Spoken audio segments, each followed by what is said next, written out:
Next మనతో పాటు మా రిపోర్టర్ సైదులు ఉన్నారు. సైదులు చెప్పండి, క్వింటాకు కిలోల కొద్ది తరుగు తీయడం అంటే రైతులకు భారీ నష్టం జరిగినట్టే.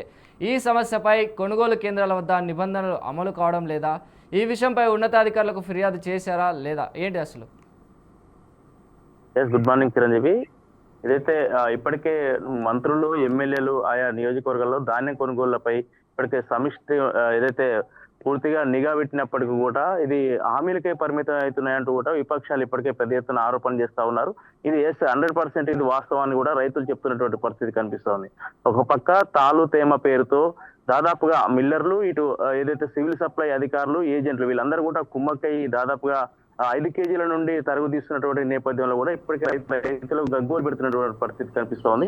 ముఖ్యంగా ఉమ్మడి నల్గొండ జిల్లాలోని ప్రధానంగా నెకరికల్ కావచ్చు, ఇటు కేతపల్లి కావచ్చు, ఇటు హుజూర్ నగర్ కావచ్చు, ఇదంతా టోటల్ గా ఉన్నటువంటి ప్రాంతాలు ఏవైతున్నాయో ఇప్పటికే రైతులు పరిస్థితి అయితే అగమ్య గోచరంగా ఉందని చెప్తున్నటువంటి పరిస్థితి కనిపిస్తోంది.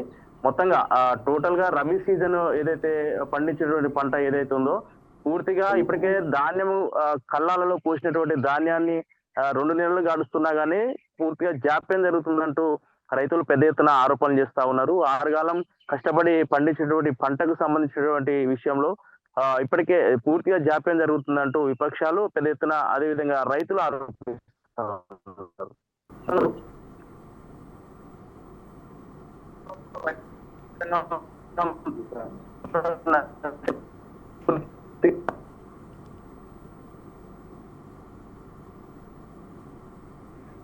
Okay, right Saidulu, thank you.